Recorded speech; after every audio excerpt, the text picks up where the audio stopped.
Hey everyone, welcome back. There's something I wanted to show you guys today. I know I haven't done anything in a while considering a lot has been going on in my personal life in the last few months. Not so good. But I got another monitor I want to show. Usually I would show this kind of stuff on like the Sony Final channel, but this one's a weird exception where, although in many ways it is a Sony Trinitron tube, it's not. So let me go grab it real quick. Ugh. So a little bit of info beforehand. My buddy John, one of his family members, had one of these laying around and they finally decided to get rid of it, so he picked it up for me. This is a Dell Trinitron. For those that don't know, Sony had made the Trinitron tubes and whatnot, and at one point everybody else decided they wanted to have some high-end CRTs, or CRT monitors back in the day. So what Sony did was they let people rebrand some of their Trinitron tubes back in the day and pretty much sell them on their own. Dell did this. I believe there were Silicon Graphics ones, and I think HP also had a few. This is the Ultrascan P780. I'm unsure off the top of my head which Sony Trinitron tube this would actually be, or a rebranding of, but if I can find the info I'll put that later in the video. You may be wondering why I have these little stands on the sides. Tubes like this, or most monitors back in the day, did not have built-in speakers, so I'm going to need some audio for the little setup I'm going to do today. Alright, now that I have the speaker set up and the monitor is ready to go, I'm going to go grab one of my game systems that some of you might have already guessed by now, and hook it up to the setup. Now I'm going to combine this setup with my Dreamcast, and I also have the official VGA box. So what it's going to do is connect the VGA to the monitor, and I'm going to connect the audio out to my stereo setup. I'm going to cut away and then do that real quick. Okay, with all the basic cables plugged in, I'm going to see how this works. Turn on that, turn on the monitor itself, and I should have it at video 1, I believe. As long as everything's plugged in fine, we should both hear and see it.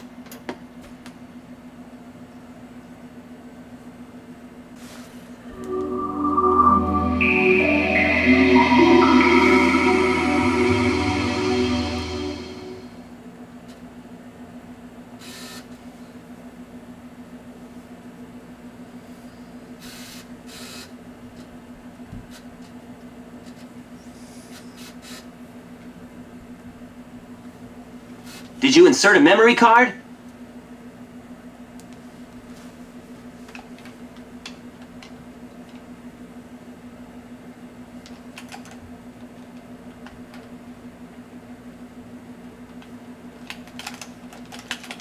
Usually you can skip this part. Okay, it took a while.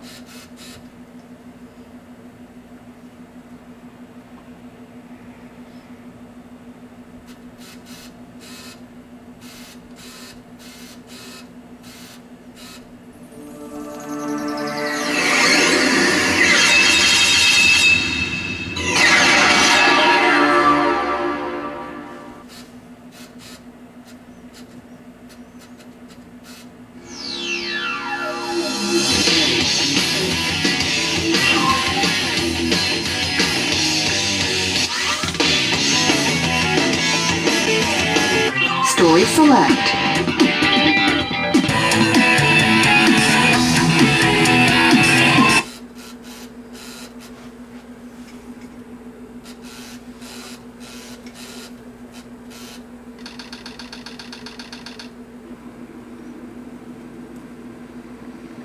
Sigma Alpha 2 heading due south over the city. We're en route. Everything's a go.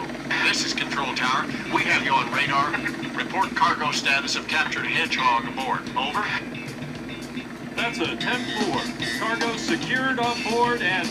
What? Didn't The copy that. hedgehog is Over. gone.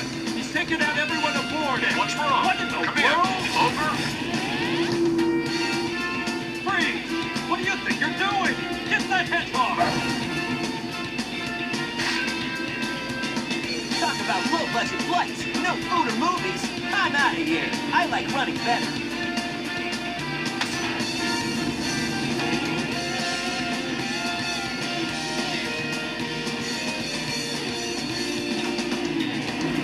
Yeah!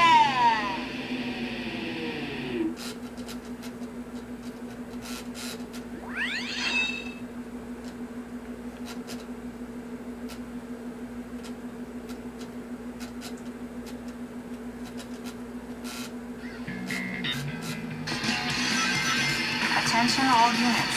Suspect seen heading south. Block all major roads and capture the suspect.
Yes!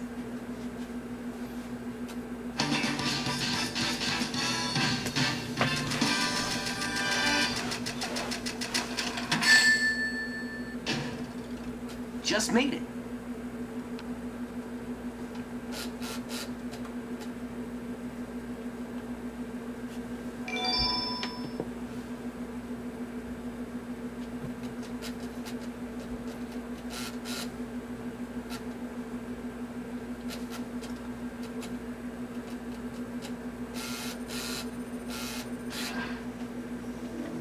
This game of tag is boring.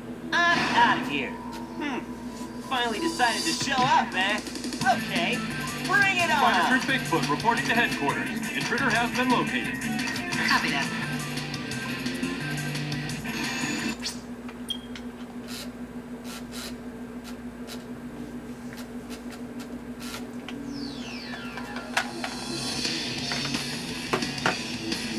Okay, so now that I showed you some gameplay, I figured we'd just go over the front buttons.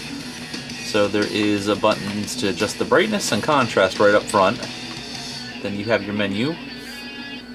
There is, I don't know if it's a DGOS button or what. Hello? Hello?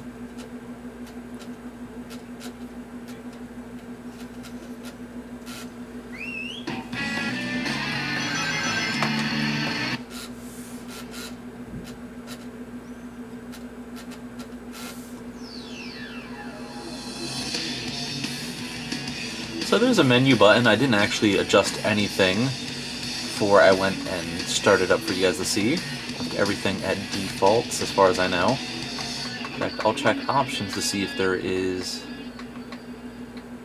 a default everything. There's DeGauss on automatically. The language will leave it English. It does tell you the information of what signal it's getting at the moment. Convergence.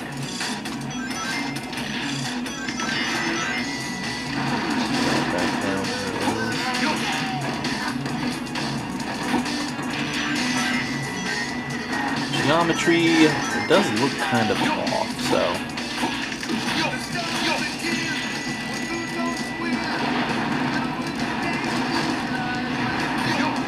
You have the 9300K, 5000K, and then your own color variation. You can change it.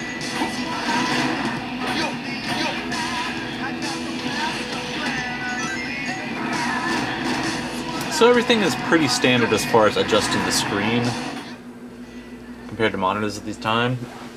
I will swivel it around to let you guys see the back of the input. I will swivel it around and let you guys see the back, because it does have kind of a... Of course, as soon as I go to do that, it's not turning. Huh, looks like there's a little flap here for something. I'm not going to bother popping that off at the moment. The VGA cable is attached on the back, so you can't really pull that out as far as I know. It looks like there's a little flap, so maybe you can open up and repair it. It does use a standard 3-prong power cable that is removable, so if that gets cut, you don't have to worry about that. And then this one was, oh, they have actually Dell's address back on the time. This specific one was made in March of 2000, and it looks like there's more info on when it was made. I don't know anything about finding out serial numbers for when these products were made, especially like the Dell rebranded ones, and all the other basic info and stuff you would expect on the back of a monitor. So there you have it. There's a pretty basic look at the monitor. I did think about doing an old computer, but unfortunately my old computer is not working, so I'm not going to do that in this video. And I kind of want to stick to stuff more of the time. The Dreamcast coming out in the US in 1999, this monitor would have been a really nice thing to use with it, and if my one vial was working I would definitely pair it with that, but unfortunately it's down for the count at the moment. Alright, until next time, I hope you all stay safe. I'm probably going to play some Resident Evil or Sonic on this thing for a little bit and enjoy the rest of my day, and I hope you all do as well. Take care, and bye for now.